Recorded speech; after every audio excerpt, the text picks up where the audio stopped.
이하 2장 15절에서 25절까지 우리 한 절씩 교독하도록 하겠습니다.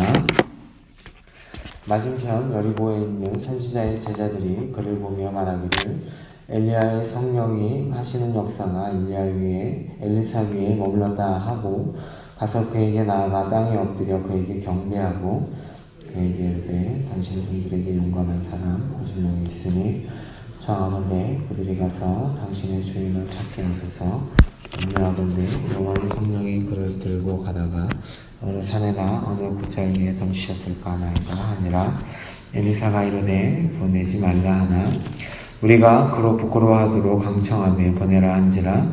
그들이 50명을 보냈더니 사흘 동안 찾되 발견하지 못하고 먼 중에 우리가 그에게 돌아오니 엘리사가 그에게 이르되 내려가지 말라고 너희에게 이르지 아니하였느냐 하였더라. 그 성읍 사람들이 엘리사에게 말하되 우리 주인께서 보신 바와 같이 이 성읍의 위치는 좋으나 물이 나쁨으로 토산이 익지 못하고 떨어지나이다. 엘리사가 이르되 세 그릇은 소그릇 다 내게로 가져오라 하매 곧 가져온지라.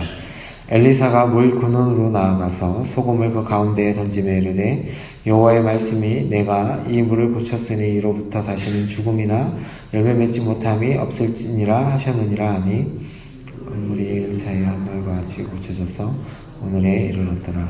엘리사가 거기서 베델로 올라가더니 그가 길에서 올라갈 때에 작은 아이들이 성읍에서 나와 그를 조롱하여 이르되 대머리에 올라가라 하는지라.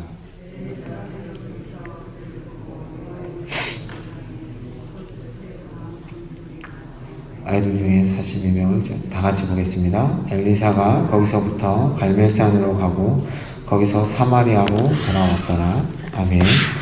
엘리사의 첫 사역이라는 제목으로 하나님의 말씀을 보도록 하겠습니다. 엘리사가 승천할 때 요단 건너편에 있던 제자들은 엘리사가 엘리야와 동일하게 외투로 물을 가르고 돌아오는 모습을 보고는 엘리야에게 임한 하나님의 그 성령이 엘리사에게 임했다는 것을 알게 되었습니다. 이 50명의 제자들은 엘리사가 엘리야의 후계자가 되었다고 하는 그 증인들이 되었습니다. 그 제자들이 엘리사에게 민망할 정도로 간청을 합니다. 그것은 엘리야의 시체를 찾을 수 있도록 허락해달라는 간청을 합니다. 처음에는 엘리사가 안 된다고 하지만 이들의 어쩔 수 없는 간청 때문에 어쩔 수 없이 허락합니다. 이 결과는 뻔합니다. 엘리야의 시체를 절대로 찾을 수 없죠. 왜냐하면 바로 승천한 것이기 때문에 그렇습니다. 이들은 하나님께서 올리시다가 혹여나 엘리야의 시체를 떨어뜨렸을까봐 간청을 했는데 엘리야는 하늘로 올라간 것이 분명히 하나님께서 올리셨음을 보여주고 있습니다. 하나님의 계시를 받았음에도 불구하고 이들은 그 기적을 믿지 못한 것입니다. 이러한 믿음이 없는 세대 가운데서 하나님께서는 확실한 증거를 보여주심으로써 하나님께서 분명히 살아계시고 권능을 나타내셨다는 것을 말씀하는 것입니다. 이 사건이 있은 후에 그 성읍 여리고의 사람들이 엘리사에게 와서 그 성읍의 위치는 너무도 좋은데 물이 나빠서 그 땅 가운데 열매를 맺지 못하고 있다라고 하면서 하소연을 합니다. 소산을 내지 못한다는 것은 곡식이나 과일 등이 열매를 맺지 못한다는 것입니다. 우리가 여리고가 왜 열매를 못 찾는가를 생각해 봤을 때 이것은 앞으로 쭉 거슬러 올라가서 여호수아가 여리고를 점령할 때 그 땅을 점령하고 여리고를 저주하는 것에서 저희들은 그 기원을 찾아볼 수 있습니다. 여호수아가 여리고를 점령하고 나서 어떻게 저주하냐면 다시 이 성을 이 성을 다시 건설하는 자는 하나님의 저주를 받아서 죽게 되고 이 땅 가운데서 다시 살지 못할 것이다 라는 저주를 하게 됩니다. 이 저주에도 불구하고 엘리사 당시에는 여리고 성읍이 건축되어 있었고 사람들이 그곳에서 살고 있었습니다. 그런데 물이 안 좋아서 예전과 같이 번영을 누리지 못하고 있었던 것입니다. 그래서 사람들이 엘리사에게 이 땅에 그런 일이 있사오니 우리에게 그 은혜를 베풀어 주옵소서라고 얘기했더니 엘리사가 새 그릇에 소금을 담아서 가져오라고 합니다. 부정한 것을 접하지 않은 정결한 것과 정결한 그릇과 부패와 바르를 막는 소금을 가져오라고 하는 것은 여리고에 내려졌던 저주를 제의적으로 제거하는 데 사용되는 상징적인 물건을 가져오라고 하는 것입니다. 이 그릇과 소금이 중요한 것이 아니고 뒤에 말씀에 보면 여호와의 말씀이 내가 이 물을 고쳤으니 라는 선지자가 전하는 하나님의 말씀을 통하여서 능력이 나타나게 됩니다. 하나님께서는 죽은 땅을 다시 살리시는 자비와 은혜를 베푸시는 것을 저희들이 볼 수 있습니다. 이것은 죽음의 저주에서 하나님께서 다시 해방시키신다라는 의미를 담고 있습니다. 엘리사가 또한 그 일을 행한 후에 베델로 다시 올라가게 되는데 자신을 조롱하는 그 베델의 아이들을 저주하여서 크게 다치게 한 본문은 앞에서 우리가 보았던 여리고 물 사건과 연관시켜 보면 아무런 연관이 없는 것 같지만 엘리야가 돌아갔던 그 성읍들을 엘리사가 다시 돌아가면서 하나님의 사역을 다시 하는 것을 볼 수 있습니다. 엘리사는 여리고를 떠나 베델로 가는데 그는 엘리야와 함께 있던 길을 거슬러 다시 올라가고 있습니다.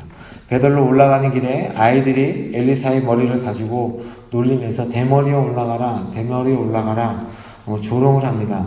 분노한 엘리사가 그들을 저주하고 하나님께서 준비하는 곰이 나타나서 42명의 아이들을 죽이게 됩니다. 우리가 생각했을 때 어떻게 그렇게 아이들을 무참히도 그 저주 한마디에 죽이는가라는 생각을 하게 됩니다. 근데 우리가 여기 성경에 보면 아이라고 얘기를 하니까 초등학생으로 생각을 하는데요. 원래는 이 아이라는 단어는 결혼하지 아니한 청년의 때까지의 모든 그 아이들을 아이라고 생각을 합니다. 그 단어를 썼습니다. 그래서 우리가 봤을 때 초등학생의 아이들이 아니라 청년들을 생각하시면 됩니다. 이들이 엘리사에 대해서 노골적으로 대머리에 올라가라, 대머리에 올라가라고 비방을 했고 무리를 지어서 엘리야 앞에 나와서 그가 엘리사죠. 엘리야의 후계자로 임명받은 것을 알고 나와서 엘리사를 노골적으로 비방한 것입니다. 이 사건은 그냥 단순히 너가 엘리야의 후계자가 될 수 있느냐? 엘리야는 털도 많고 하나님의 많은 능력을 행했는데 엘리사 너는 그런 능력을 행할 수 있느냐? 너가 엘리야가 하늘로 올라간 것처럼 대머리여 엘리야와 같이 하늘로 올라가라 하면서 비방한 것입니다. 이것은 단순히 엘리사를 비방한 것이 아니라 하나님께서 세우신 선지자를 비방한 것이고 더 나아가서 하나님을 비방한 사건입니다. 그래서 하나님께서 그 비방한 그 청년들을 42명을 그냥 그 자리에서 죽여버리신 사건입니다. 근데 베델 땅으로 올라갈 때 이 일이 벌어졌죠. 이 베델 땅은 어떤 땅이냐면 우리가 베델 땅 하면 떠오르는 것이 무엇이냐면 야곱이 하나님께로부터 기도하고 복을 받은 하나님의 말씀을 받은 그 땅입니다. 그런데 이 땅에서는 여로보암 때부터 금송아지를 섬기고 하나님을 배반하고 하나님을 조롱하였던 땅입니다. 하나님께서 이 땅 가운데 있는 그 우상 숭배와 하나님을 조롱하고 하나님을 떠나 있던 그 이스라엘 백성들에게 이 청년들을 죽이심으로써 너희가 나를 조롱하면 어떻게 되는지 예표적으로 보여주는 사건입니다. 그래서 올라가는 길에 엘리사가 만난 이 아이들을, 이 청년들을 죽인 사건은 단순히 그냥 조롱했다고 해서 그 아이들을 죽인 것이 아니라 베델 땅을 향한 하나님의 마음과 하나님의 말씀이 선포됐을 때 그들이 그것을 거절했을 때 어떻게 너희들이 결론이 어떻게 될지를 하나님께서 예표적으로 엘리사를 통해서 보여주는 것입니다. 또한 이제 하나님의 기름 부음을 받고 하나님의 사역을 시작한 그 엘리사의 권위를 무시하고 조롱한 자들에게 그의 신적인 권위를 다시 한번 입증하시고 세워주시는 사건이기도 합니다. 앞의 사건과 대조되기는 하지만 오히려 이 대조적인 사건을 통해서 이스라엘 백성들의 생사화복을 주관하시는 분이 바로 여호와 하나님이시다라는 것을 이 두 사건을 통해서 대조적으로 보여주시는 것입니다.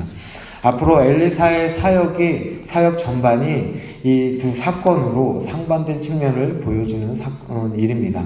여호와의 말씀에 순종하는 자들, 하나님의 말씀에 하나님 은혜를 주시옵소서라고 하는 자들에게는 하나님께서 은혜와 자비를 베푸셔서 다시 생명을 주시는 것을 보여주시고, 또 그 반대로 하나님의 말씀을 경멸하는 자들에게는 저주를 가져다 줄 것이다 라는 것을 엘리사의 첫 사역을 통해서 말씀하고 있는 것입니다.